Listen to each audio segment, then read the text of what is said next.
dagdag problema na naman. Ayan po, mga ka-explore. Ano po? Alam niyo po ba na may dagdag problema na naman po itong si Inday Sara? Oo, at hindi lang po ito basta-basta problema na. Mabigat po.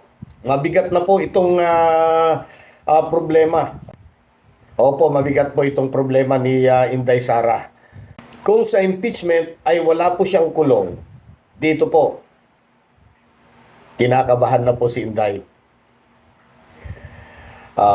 Di ba? Dahil baka dito na po siya manghimas ng malamig na rehas na bakal. Pero bago po yan, sana naman po habang nanonood po kayo, yung mga hindi pa po nakasubscribe yan, saglitan nyo na pong pindutin ang subscribe button. Isunod mo na rin kaagad yung pag-like sa ating video at i-share mo na rin po kung maaari. Maraming salamat po.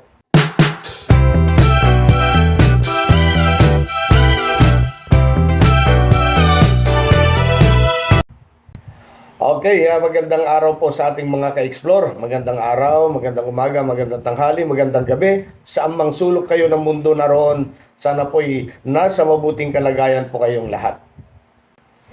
Alam nyo, sa kagustuhan po nitong mga alagad ng mga Duterte sa Senado, na gusto nilang i-dismiss ang impeachment, lalo lamang pong nagkakaroon po ng delay. Delay po sa paglilitis or yung actual na trial.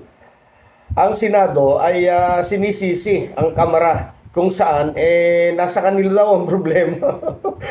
Paanong nagkaroon na sa Kamara ang problema samantalang hawak na nila? Oo, hawak na po ng Senado ang bola ika nga. Ang sabi kasi nitong Senado, last minute na daw nung ipasa sa kanila. Samantalang alam naman po nating lahat, lahat po tayo na nakamonitor, alam po nating lahat na inabot na po ng ilang buwan sa kanila, sa Senado. Tinulugan at ngayon gusto pang anong sabi ni Bato? Ayaw ni Bato na magkaroon ng impeachment or yung trial. Ewan ko kung bakit. Samantalang napakaganda sana kung magkaroon na po ng trial para at least marinig na po natin. Marinig po natin ang mga katwiran or papaano depensahan ni Sara ang kanyang sarili dito. Marinig natin ang kanyang mga paliwanag. Di ba? Grabe naman kayo dyan sa Senado. Ano ba itong napabalita na naman na ipapakontempt daw ninyo itong mga prosecutor? Ano ba yan? Hindi pa ka nagkakaroon po ng actual trial tapos may ipapakontempt na po kayo. O baka naman po, takot lang po ang mga ito dahil kung titignan po natin ang line-up po ng mga prosecutors po na ito po ay galing sa Kamara, galing po sa House of Representatives, talagang masasabi mo nga, mabigat ang mga kalaban. Kaya ako sinabing kalaban ng Senado. At yan naman pagtotoo hindi po ba? Yan ang totoo, kalaban. Dahil ilan sa mga senador ay hindi lang basta tatayo bilang judge. Hindi lang po sila senador ng bayan.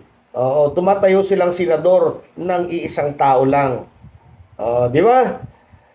Hindi sila tumatayo bilang judge.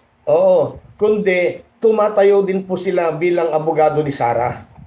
Yun ilan nga po sa kanila, hindi nga po abogado, pero kung umasta, akala mo, di kampanilya.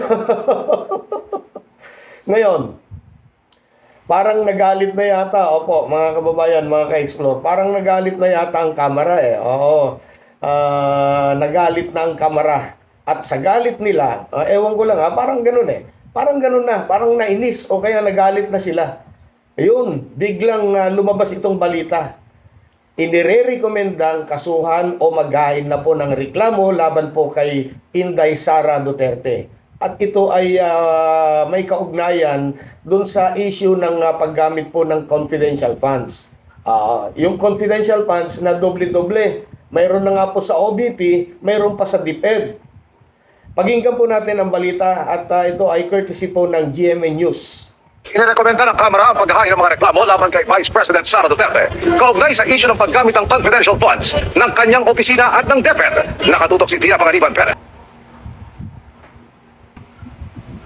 Pinagtibay ng Kamara ang rekomendasyon ng House Committee on Good Government and Public Accountability na sampahan ng mga reklamo si Vice President Sara Duterte. Dahil yan sa umano'y maling paggamit ng 500 million pesos na confidential funds ng Office of the Vice President at ng mahigit 112 million na confidential funds ng Department of Education noong kalihim pa nito ang BISE. Technical malversation, perjury, bribery at plunder ang inirekomendang ikaso sa BISE.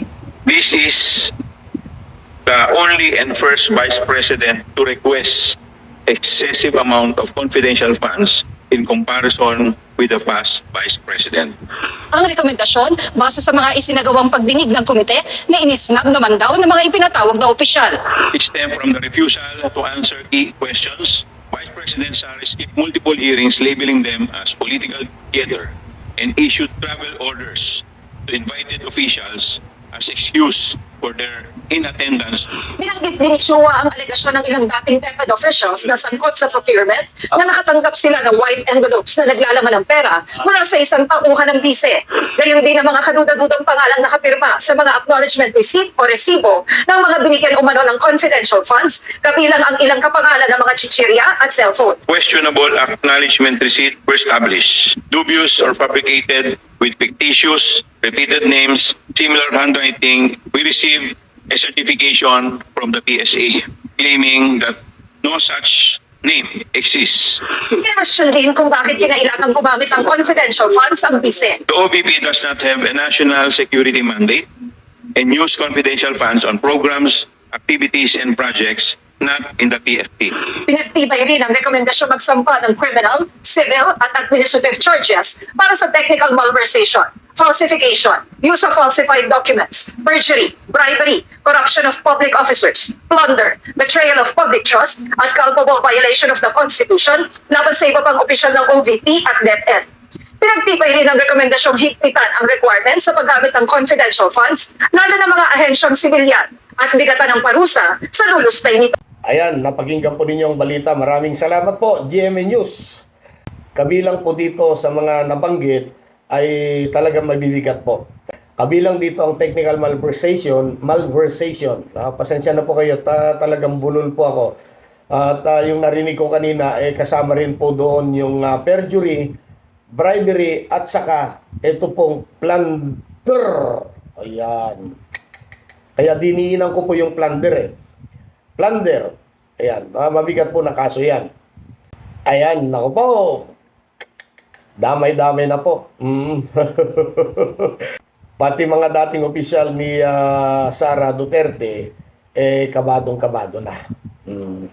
At kung sakaling masampahan po mga kababayan, mga ka-explore, ng kaso o kaya makasuhan itong si Sara Duterte, at ito ay sa totoong korte na, sa palagay po ninyo, makikita pa kaya natin yung ipinapakita niyang angas kontra sa kanyang impeachment? Sige nga, sagutin nyo nga. Sa tingin po ninyo, kung masampahan po ito ng kaso at totoong korte na po ang hahawak niyan, makikitaan pa kaya natin ng angas o yabang itong si Inday Sara? Nakagaya po nung yabang at angas niya dito sa impeachment. Sa tingin ko, ibang usapan na po yan. Totoong korte na yan. At alam naman po ni Sara yan. Alam po ng kanyang mga abogado. Pwede po siyang makulong habang nililitis ang kaso. Sige. Oo. Total, parang pinaglalaroan naman po ng mga Duterte ang batas. Tuluyan na po yan. Oo. Para magkaalaman na. At sa mga kagalang-galang na nandyan po sa kamera, sana naman po, mga sir, mga ma'am, ano po, kung talaga mabigat ang hawak ninyong mga ebidensya, laban po dito kay Sara Duterte, sige po, iporsige na po ninyo yan. Ano po? Naghihintay po ang taong bayan, nagmamasid at nagmamatsyag, nakikiramdam. Magulo na po ang bansang Pilipinas. Magulo na po ang ating bansa dahil sa mga Duterte. Sana matuldukan na po ito. Ano po? Sa kabila po ng walang humpay, na banat po nito mga Duterte sa ating Pangulo, ay siya naman pong pagpupursige at tuloy-tuloy ang trabaho. Ang totoo niyan mga kababayan, mga ka-explore, nararamdaman na po ng ating mga mamamayan ang pagsisikap ni PBBM na maiangat ang buhay ng bawat Pilipino. Hanggang dito na lamang po. Maraming salamat po sa panunood.